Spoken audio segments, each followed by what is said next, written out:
다윗과 솔로몬 왕조 이후에 이스라엘은 북이스라엘과 남유다로 나뉘게 되었는데, 북이스라엘은 그의 모든 왕들이 여호와 하나님으로부터 돌아서서 우상을 섬기게 되었습니다.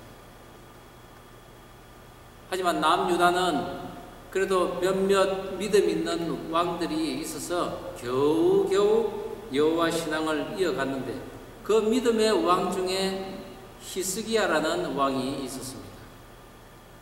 그런데 히스기야 아버지인 아하스는 산당들을 짓고 그리고 우상을 섬기면서 자신의 자녀까지도 불을 지나게 하는 그런 인신제사를 드리는 악한 왕이었습니다. 그런데도 불구하고 그의 아들인 히스기야는 달랐습니다.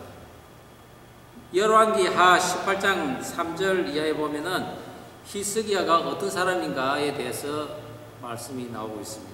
히스기야는 그의 조상 다윗의 모든 행위와 같이 여호와 보시기에 정직하게 행했다고 합니다. 그리고 또한 하나님 여호와를 의지하는데 그의 전후 유다 여러 왕 중에 그보다 더 그러한 자가 없었다고 성경 말씀은 하고 있습니다.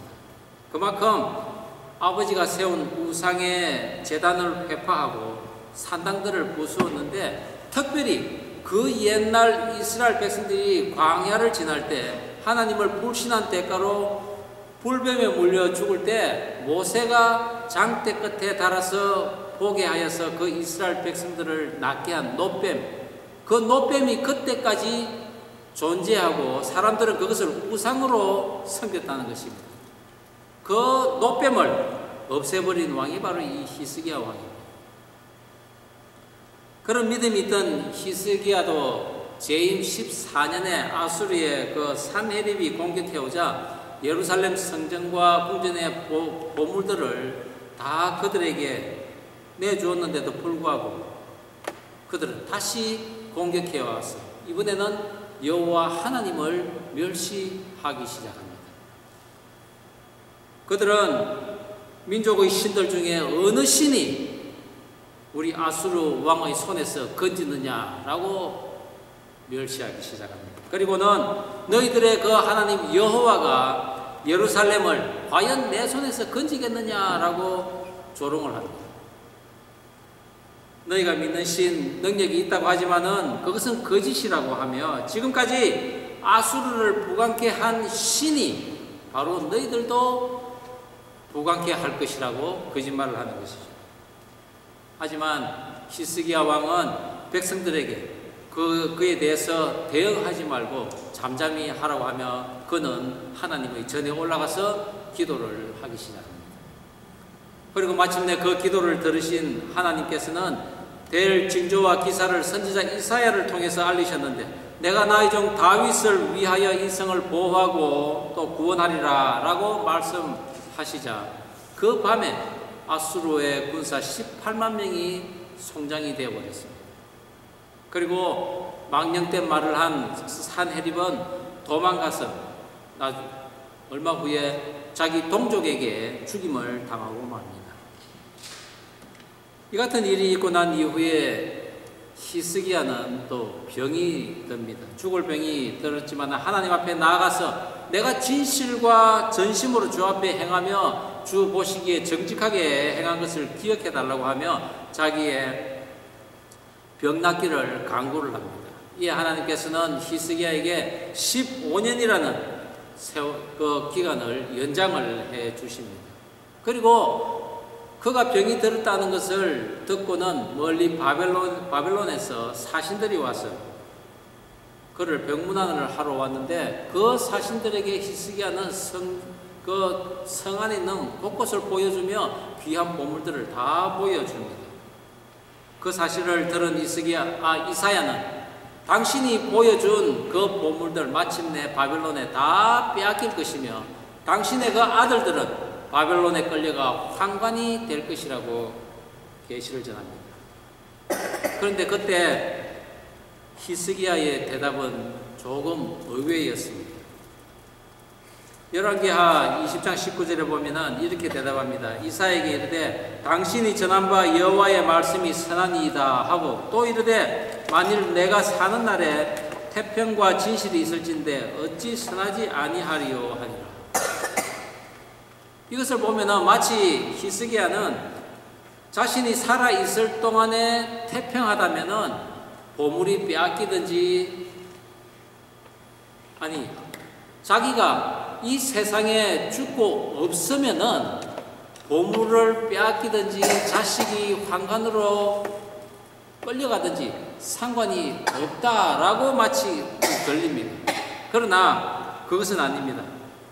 그것은 자녀들에게 물려줄 그 유산에 대해서 전혀 관심이 없다는 것이 아니라 이스라엘의 그 선조와 또한 자신과 자신의 후손들이 나중에 죄를 짓는 그 가운데 하나님의 공의로우심은 선하시다라는 것을 인정한 것이었습니다. 그리고 내가 사는 날 동안에 나의 자녀들에게도 하나님을 온전히 섬기라고, 그리고 가르쳐 지키게 하겠다고 했던 의미였습니다. 그러나 히스기야의 뒤를 이어서 남유다의 왕이 된 므낫세는 남유다의 가장 악한 왕 중에 하나가 되고 온 이스라엘을 우상의 전으로 덮어버린 왕이 되었습니다. 그리고 약 108년 후인 BC 586년에 남유다는 바벨론에 의해서 멸망당하는 그런 이사야의 예언이 실현됩니다. 자식 교육이 제대로 지켜지지 않았던 것입니다. 오늘 하나님께서는 이스라엘 백성들에게 너희들이 차지할 땅에 가서 차고 넘치는 그런 복을 내가 줄 것인데, 그것을 위해 너희는 율법과 계명을 반드시 지켜 행하고 너희들만 지켜 행할 뿐만 아니라 너희 자녀들에게도 가르쳐 전하고 그들도 지키게 하라고 하십니다. 하나님의 율법과 계명을 본격적으로 다시 전하는 신명기 5장에서 10계명을 알려주시면서 나 여호와를 사랑하는 사람은 우상을 섬기지 않을 것이며 또한 하나님의 이름을 망령되이 부르지 않을 것이며 안식일을 거룩히 지킬 것이며 너희 부모를 공경할 것이라고 하셨습니다.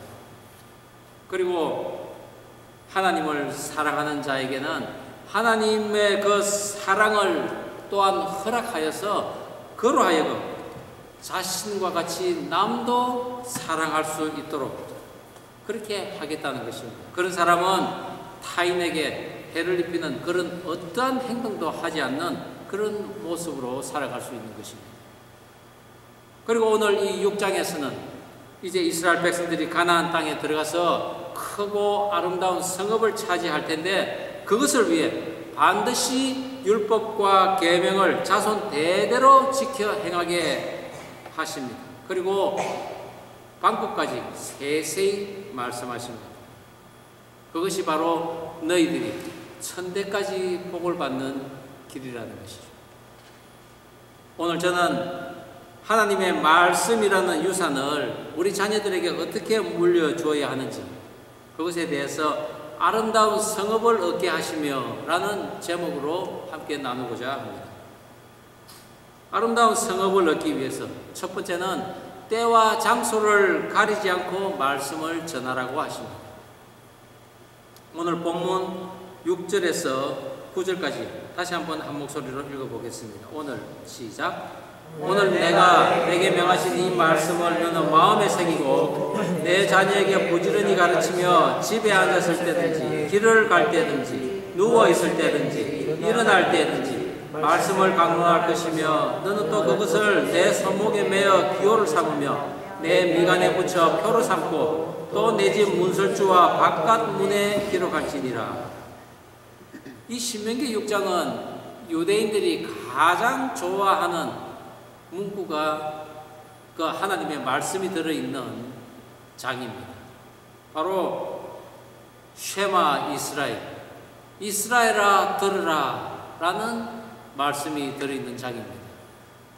오늘 6장 4절에 보면은 6장 4절 5절에 이스라엘아 들으라, 우리 하나님 여호와는 오직 유일한 여호와이시니 너는 마음을 다하고 뜻을 다하고 힘을 다하여 내 하나님 여호와를 사랑하라. 오늘날까지 유대인들은 이 말씀을 조그만 상자인 그 경문이라는 그 상자에 넣어서 머리에 메고 아침 저녁으로 그리고 그 말씀을 묵상을 합니다. 그리고 이 손목에 말씀을 적은 그 끈을 또 7번 메고 그 말씀을 읽습니다. 3500년 전에 광야에서 받았던 그 하나님의 말씀이 아직까지 전해지고 있는 것입니다. 그런데 오늘 모세는 말씀을 가르치는 자가 그 말씀을 마음에 새기라고 합니다. 마음에 새긴다는 것은 자기의 의지를 모두 하나님께 집중한다는 의미입니다. 하나님의 그 말씀에 그리고 전념해서 산다는 것입니다. 그렇게 사는 사람들은 말씀 안에서 좌로나 우로나 치우치지 않는 그런 삶을 살게 됩니다. 그렇다면 그런 사람들은 어떻게 그런 삶을 살 수 있을까요? 바로 집에 있을 때나 길을 갈 때나 누워 있을 때나 일어날 때나 그 말씀을 배우고 가르치라는 것입니다. 마치 우리 부모들이 아이들을 가르치는 것과 똑같습니다. 아침에 일어나면 이부자리를 정돈하고 그리고 너의 물건을 제자리에 항상 깨끗하게 놓고 부모님을 아침에 보게 되면은 안녕히 주무셨습니까? 인사를 하도록 시킵니다. 그리고 밖에 나갈 때는 동네 사람들을 만나면은 또 동네 사람들 어른들에게도 인사를 하라고 우리가 일일이 가르치지 않습니까? 그것처럼 하나님의 말씀 또한 가정이나 직장이나 어떤 장소에 있든지 할 수만 있다면은 하나님의 말씀을 가르치고 또한 지켜 행하도록 하는 것입니다. 그뿐 아니라 말씀을 적어서 손목에 두르고 미간에 붙이고 자기 집에 그 문설주와 바깥 문에 붙이라고 하는데 그것은 항시 그 말씀이 내 몸에 어떤 흔적으로 남아있게 하라는 것입니다. 그리고 집을 들어가고 나갈 때마다 늘 하나님의 그 말씀대로 살 것을 명심하라는 그런 모습인 것입니다.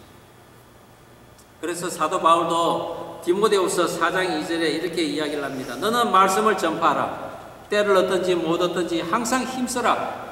범사에 오래 참음과 가르침으로 경책하며 경계하며 권하라. 우리가 때로는 말씀을 제대로 지키지 않는 사람에게 꾸짖기도 할 수 있어야 됩니다. 그리고 어떤 때는 온유하게 권하기도 할 수 있어야 됩니다. 그러나 항상 경계의 끈은 놓지 않도록 해야 할 것입니다. 그것을 위해서 우리 부모들이 먼저 믿음이 있어야 한다는 것입니다. 그래야 자녀를 가르칠 수가 있습니다. 그런데 성경에서 보면은 의외로 제사장이나 선지자들, 이 자녀가 제대로 신앙의 전수가 되지 않은 것을 보게 됩니다. 가까이는 아론의 두 아들인 나답과 아비후가 그랬고, 그리고 사사시대의 제사장 엘리의 두 아들인 홈니와 비나스가 그랬습니다. 그리고 그 이후에는 대선지자인 사무엘의 두 아들인 요엘과 아비야가 또한 그랬습니다. 특히 사무엘의 아들들을 보면은 사무엘상 8장 1절에서 3절에 이렇게 나옵니다. 사무엘이 늙음에 그의 아들들을 이스라엘 사사로 삼으니 장자의 이름은 요엘이요 차자의 이름은 아비야라. 그들이 브엘세바에서 사사가 됩니다. 그의 아들들이 자기 아버지의 행위를 따르지 아니하고 이익을 따라 뇌물을 받고 판결을 굽게 하니라. 왜 그랬을까요? 제사장 엘리의 두 아들은 엘리가 교육을 제대로 시키지 못한 결과였습니다. 엘리가 호되게 그 자녀들을 교육시키지도 않았고, 또한 이 엘리의 자녀들은 하나님의 말씀을 우습게 여겼습니다. 그런데 이 사무엘의 두 아들은 아버지 사무엘로부터 아마 제대로 교육을 받았을 것입니다. 그래서 사사로 임명되었던 것이죠. 사무엘이 자기 아들의 그 행태를 보고 행실이 나빴으면 사사로 세우지 않았을 것입니다. 그런데도 불구하고 이 아들이 제대로 사사의 역할을 못했다는 것은 그 사사를 세운 것이 바로 브엘세바였습니다. 길갈에 있는 사무엘과 멀리 떨어져 있던 것입니다. 그리고 그들이 사사 자리에 앉자마자 뇌물을 받기 시작했던 것이죠. 물질에 너무나 쉽게 넘어가 버린 것입니다. 경계에 끈을 놓아버린 결과였던 것이죠. 그래야 마침내 이 사무엘의 두 아들 또한 엘리의 두 아들과 다르지 않게 변해버린 것입니다. 이것을 보면서 교육은, 특별히 하나님의 말씀에 대한 교육은 어느 순간에 끝나는 것이 아니라 평생 받아야 하며 또 그리고 그 평생 받는 가운데 늘 경계의 영역 안에서 될 때까지 연습을 해야 함을 우리는 알게 됩니다. 그렇게 하는 사람에게는 아브라함과 이삭과 야곱에게 약속한 대로 내가 건축하지 아니한 크고 아름다운 성읍을 갖게 하십니다. 그 성읍에는 내가 채우지 아니한 아름다운 그리고 진귀한 보물들이 가득한 집을 얻게 될 것이며 내가 파지 아니한 우물을 차지할 것이요 내가 심지 아니한 포도원과 감람나무를 얻을 것이라고 합니다. 그리고 또한 너희들의 수요가 중이 많아서 내 대적을 내 앞에서 쫓아낼 것이라고 합니다. 그만큼 교육이, 하나님의 말씀에 대한 교육이 중요한 것입니다. 누구의 후손인지는 성경에 나타나지 않지만 다니엘이 그 교육을 제대로 받은 표준이라고 보입니다. 그는 멸망당한 왕가나 귀족의 자녀들 중에 하나로서 포로로 끌려가 상대국의 그 왕을 섬길 때 그 음식도 부정한 것은 먹지 않고 또한 하나님을 향한 기도와 예배를 결코 멈추지 않았습니다. 사자굴에 던져질지언정 그는 하나님의 신앙을 결코 잃지 않았습니다. 어릴 때부터 부모에게 받았을 그 특심한 교육과 신앙의 믿음, 그것으로 인해서 그는 결국 느부갓네살, 벨사살, 그리고 다리오, 고레스 이 네 왕에 걸쳐서 나라를 다스리는 그 자리에 있었던 것입니다. 사자굴에 있든지 집에 있든지 총리 자리에 있든지 아니면은 관직을 잃을 때든지 하나님의 말씀으로 언제나 살아갔던 다니엘 모습이었습니다. 히스기야의 순종을 의롭게 여겨주신 하나님께서 애굽에 내렸던 그 기사를 다시 보이심으로 여호와 하나님이심을 만대에 전하게 하시며 당신의 율법과 계명을 지켜 행하는 자를 의롭게 여겨주실 뿐만 아니라 그들의 재산도 함께 지켜주셨다는 사실을 우리는 명심해야 합니다.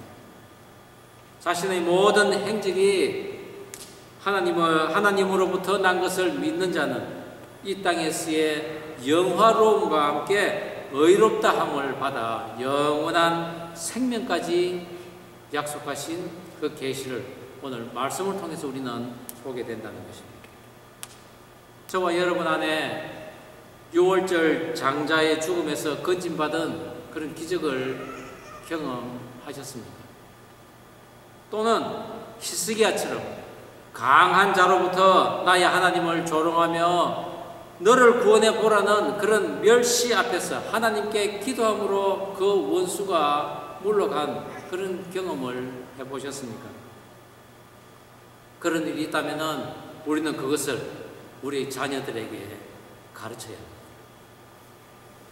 앉을 때든지 길을 갈 때든지 유일하신 하나님, 권능의 하나님이 나와 함께 하셨다는 것을 나의 자녀들에게 가르쳐 전하는 것이 바로 크고 아름다운 성읍을 얻는 것이며 그것이 바로 우리 자녀들에게 물려주어야 할 가장 보배로운 유산인 것을 믿는 여러분이기를 주의 이름으로 축원합니다. 아름다운 성읍을 얻기 위해서 두 번째는 애굽에서 종되었던 것을 가르치라는 것입니다. 오늘 본문 21절 다시 한번 한 목소리를 읽겠습니다. 너는 시작. 너는 내 아들에게 이르기를 우리가 옛적에 애굽에서 바로의 종이 되었더니 여호와께서 권능의 손으로 우리를 애굽에서 인도하여 내셨나니. 저희가 매일 가정 예배를 드리고 이 목회를 하는 가운데 저희 자녀들은 의외로 불만을 이래 제기할 때가 있습니다. 왜 우리는 다른 아이들처럼 조금 자유롭지 못하냐고, 이렇게 심하게 신앙생활을 해야 하냐고. 그리고 어떤 때는 좀 아빠 목회 이제 그만 좀 하면 안 되겠냐고 심지어 그런 말을 할 때도 있습니다. 오죽 아이들이 힘들었으면 그런 말을 했겠나 싶기도 합니다. 그렇지만 그럴 때마다 저는 그 아이들의 눈을 똑바로 쳐다보면서 이 아빠가 하나님을 믿지 않았을 때는 얼마나 삐뚤어지고 죄악된 삶을 살았는지 이야기를 해줍니다. 당시 제가 하나님 믿지 않았을 때는 이 잘못된 지각과 그리고 또 잘못된 투자로 인해서 우리 가족이 경제적으로 얼마나 힘들었는지, 그리고 그 잘못을 행한 이 아빠는 엄마에게 미안함을 넘어서 오히려 이 무너진 자괴감으로 인해 불현듯 성을 막 많이 내는 그런 시절이 있었습니다. 그런데 내가 그런 시절 결코 되돌아가고 싶지 않다고 저는 늘 자녀들에게 이야기를 합니다. 그리고 너희들 또한 그런 경우를 결코 당해서는 안 된다고. 그것은 오직 하나님을 제대로 믿는 그런 신앙 안에서만 가능하다고 저는 자녀들에게 이야기를 해줍니다. 오늘 본문에서도 후일에 내 아들들이 여호와의 명하신 증거와 말씀과 법도가 무엇인지 물으면은 너희들은 애굽에서 종되었던 사실을 먼저 이야기하라고 합니다. 하나님의 말씀을 가르치고 배우고 하는 데는 궁금하면은 묻고 모르면은 악착같이 알려고 하는 그런 것이 있어야 되지만은 또한 나의 허물도 나의 실패도 나눌 수 있는 그런 모습이 있어야 한다는 것이죠. 저와 여러분도 그런 모습에서 늘 하나님의 말씀과 또한 율례와 법도를 지켜 행하며 자녀들에게도 그것을 전할 수 있는 그런 모습이 되기를 바랍니다. 애굽의 종로로 됐다는 것, 그것은 곧 내 선조 요셉 할아버지가 하나님을 온전히 경외하며 믿을 때 바로의 총애를 받고 또한 그 모든 가족들은 부유한 삶을 살았는데 그 후손들이 하나님을 잊고 살다가 마침내 노예로 전락하여서 험악한 노동에서 숨을 격하게 몰아쉬며 하나님을 찾았을 때 하나님께서는 그들을 구해주셨다고. 그리고 이 적과 꿀이 흐르는 땅에 인도하여서 우리가 이런 풍성한 삶을 누리고 있다고, 그것을 전해줘야 한다는 것입니다. 출애굽기 20장 2절에 나는 너를 애굽 땅 종되었던 집에서 인도하여 낸 내 하나님 여호와니라.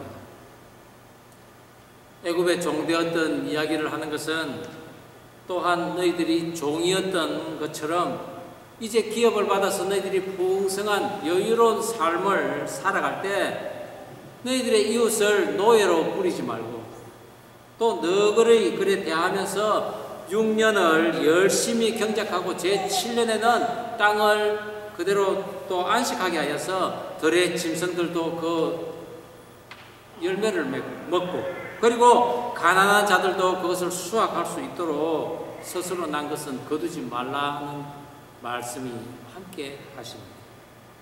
그것을 위해 제6년에 너희가 쓰기에 족할 정도로 3년치의 식량을 하나님께서는 주시겠다고 약속하셨습니다. 저희 교회가 올해 5년을 지나고 이제 6년을 향해서 가고 있는데 하나님께서 그동안 우리 교회에 너무나 감사한 것을 많이 주셨는데 이것은 시작에 불과하다는 것을 저는 믿습니다. 그리고 하나님께서 앞으로 3년 쓸 것을 주실 것을 저는 믿습니다. 오늘 우리가 자녀들에게 전할 하나님은 과연 어떤 하나님이십니까? 이스라엘아 들으라. 우리 하나님 여호와는 오직 하나인 여호와이니라. 많은 제사장 선지자들이 자녀 교육에 실패한 것은 바로 잘못된 하나님을 전했기 때문입니다. 이스라엘 백성들 유일하신 하나님을 믿고 전해야 했는데 이스라엘 그 백성들의 삶은 다양한 시기에 걸쳐서 잘못된 유일하신 그 하나님, 유일신관을 가졌다고 신학자들은 주장합니다. 신학자들은 세 가지의 그런 유일신론을 제기를 합니다. 단일신론이라고 많은 신들 중에 한 신을 택하여서 그 다른 신들을 인정하면서도 자기가 택한 그 신이 최고라고 하는 그런 신론이 있습니다. 또한 일신숭배라고 다른 신들을 존재하건 안 하건 상관없이 어떤 개인이나 집단이 한 하나님을 예배하기로 또 결정한다는 것이죠.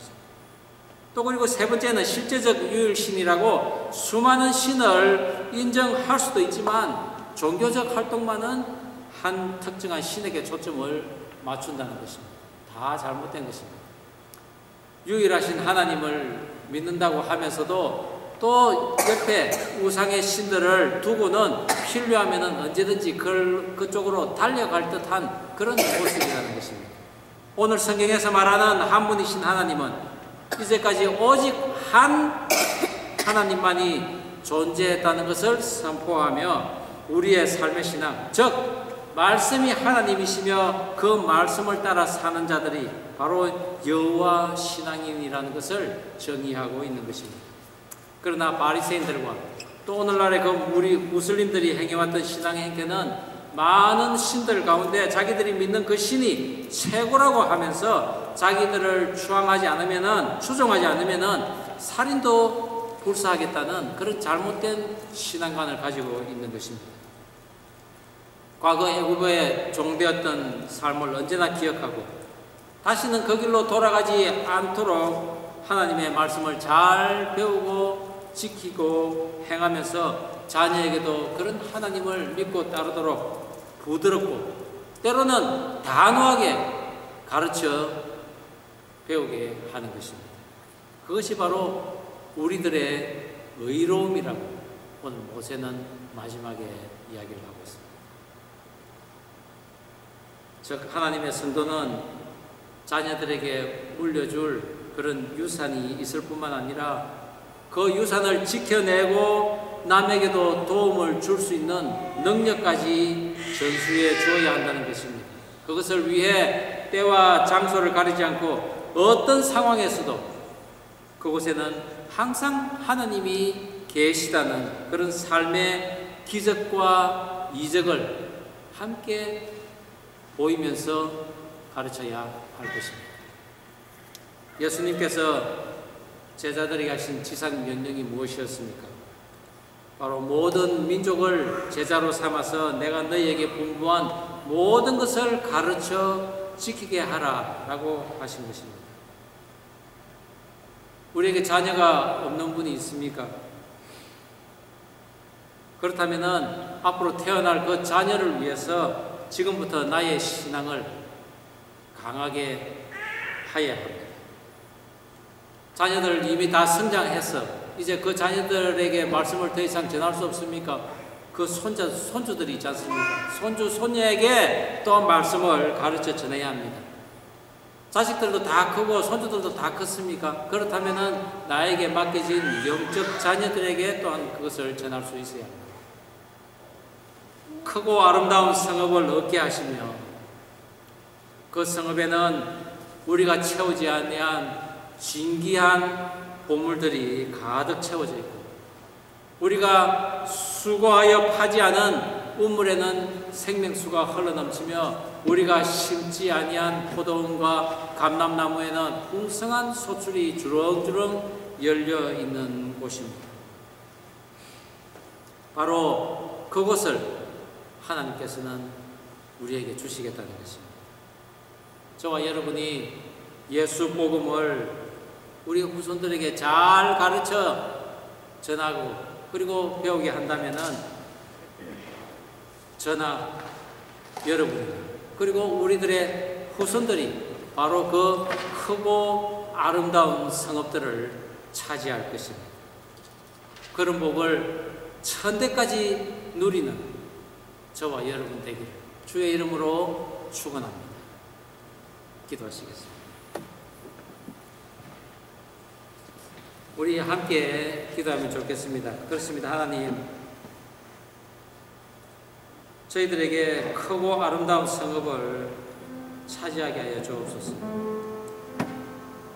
그것을 위해서 때와 장소를 가리지 않고 또 제 종로로 하던 때를 잊지 말고 우리 자녀들에게 하나님의 말씀을, 하나님의 율법을, 하나님의 계명을 가르쳐 지키게 하는 우리들 되게 하여 주옵소서. 그래야 마침내 하나님 약속하신 그 크고 아름다운 성읍을 차지하는 삶 살게 하여 주옵소서라고 기도하면 좋겠습니다. 우리 다 함께 통성으로 기도하시겠습니다. 하나님 아버지 감사드립니다. 오늘 저희들 또 말씀과 함께 하나님의 도를 지켜나가기를 원합니다. 그렇습니다. 하나님, 우리 하나님의 말씀과 또한 계명을 지켜 행할 때 하나님께서는 우리에게 크고 아름다운 성읍을 예비해 놓으시겠다고 하셨습니다. 그 성읍에는 신기한 내가 수고하여 얻은 그것이 아니라 하나님께서 신기한 보물을 다 채워놓는 집이 있고 또한 내가 수고하여 또 타지 않은 우물이 있고 내가 심지 아니한 포도원과 감람나무가 풍성한 소출을 내는 그런 성읍에 우리가 살게 하신다는 것입니다. 하나님 아버지, 그것을 위해서 때나 장소를 가리지 않고 우리 자녀들을 하나님의 말씀을 가르치는 그런 은혜가 있게 하여 주옵소서. 그리고 나의 예전에 죄의 종된 그런 모습을 우리 자녀들에게도 기꺼이 나누면서 내뿐만이 아니라 우리 자녀들도 결코 그런 삶을 살지 않도록 늘 하나님의 안에서, 말씀 안에서 살아갈 수 있도록 도와주시옵소서. 하나님 아버지 감사드립니다. 오늘 우리 모두 크고 아름다운 성읍을 차지하게 하시고 그것을 나의 자녀들에게도 물려줄 수 있는 그런 우리 모습들이 되게 하여 주시옵소서.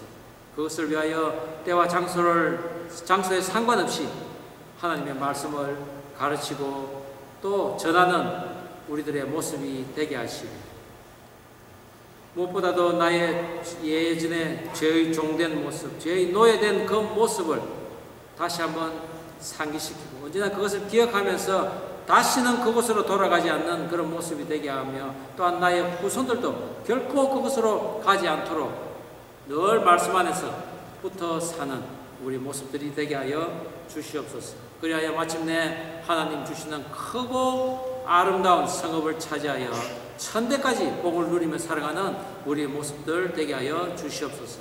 감사드리오며 예수님 이름으로 기도드립니다.